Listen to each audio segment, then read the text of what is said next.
Welcome to the channel viewers, Dr. JWA, theologist. Since 1994, like and subscribe to help me, comment to educate me, and share the video to help somebody else. I'm in the subject series which I entitled Immigration Saturation, focusing on Australia, but it is an international Western world problem at the moment. When citizens funded obligations they did not consent to. In the previous episode, I examined how the public purse became a moral question inside Australia's immigration saturation crisis, exploring taxpayer stewardship, public obligations, fiscal strain, and the growing instability created when expansion outpaces sustainable national capacity. Australians can tolerate sacrifice when sacrifice feels honest. People work harder, pay tax, carry pressure, support vulnerable neighbours, and endure temporary hardship if they believe government is acting transparently, responsibly, and within the limits of what the nation can realistically sustain. Something changed. Increasingly, many Australians began feeling that obligations were expanding without meaningful public consent, while the consequences of those obligations were being transferred quietly into everyday life.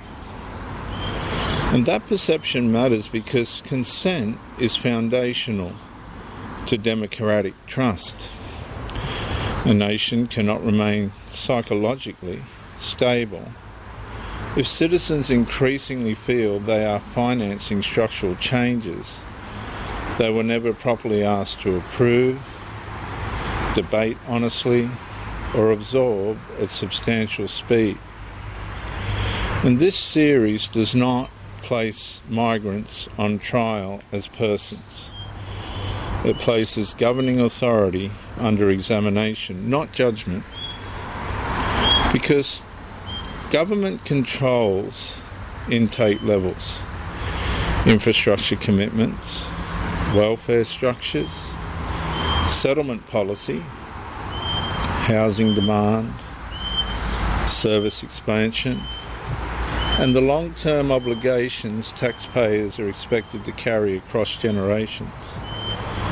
And many migrants contribute economically, socially, and culturally to Australia. That's not the argument.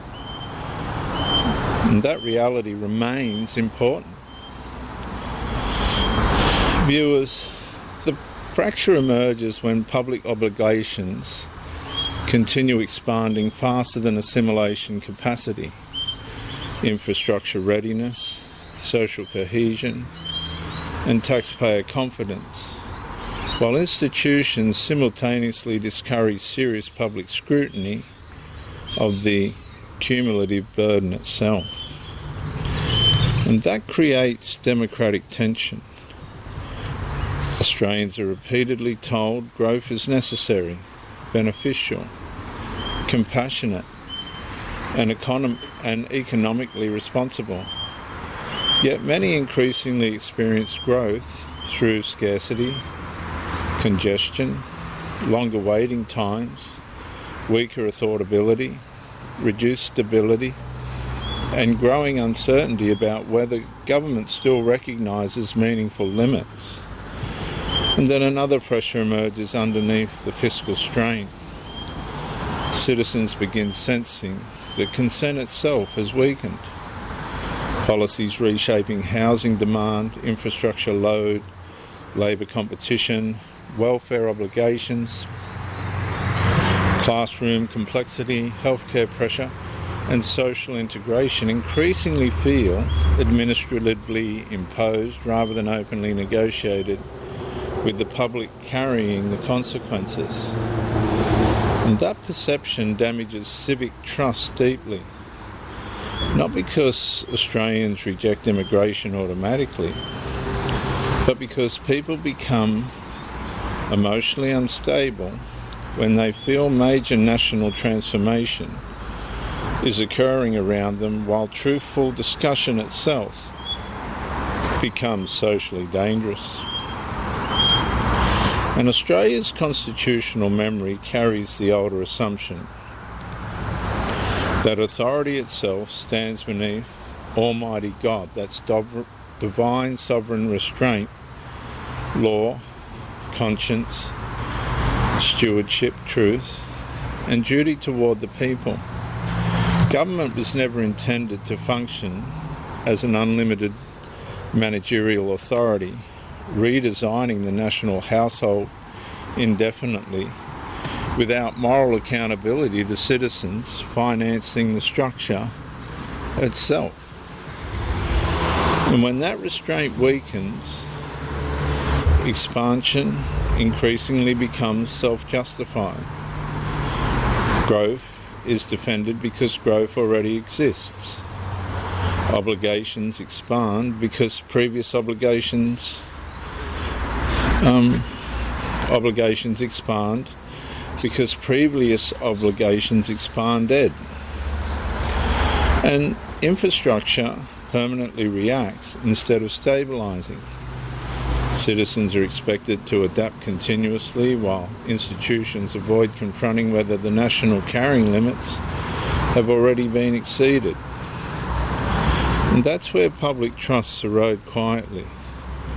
The listener does not need hostility. The listener needs disciplined clarity.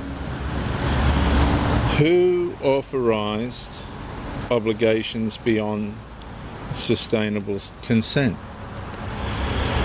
Who protected the taxpayer carrying the burden? Who measured whether Australians still believed the speed and scale of transformation remained socially coherent? And who decided public discomfort itself should become morally suspicious instead of democratically examinable? Well, viewers, truth restores proportion.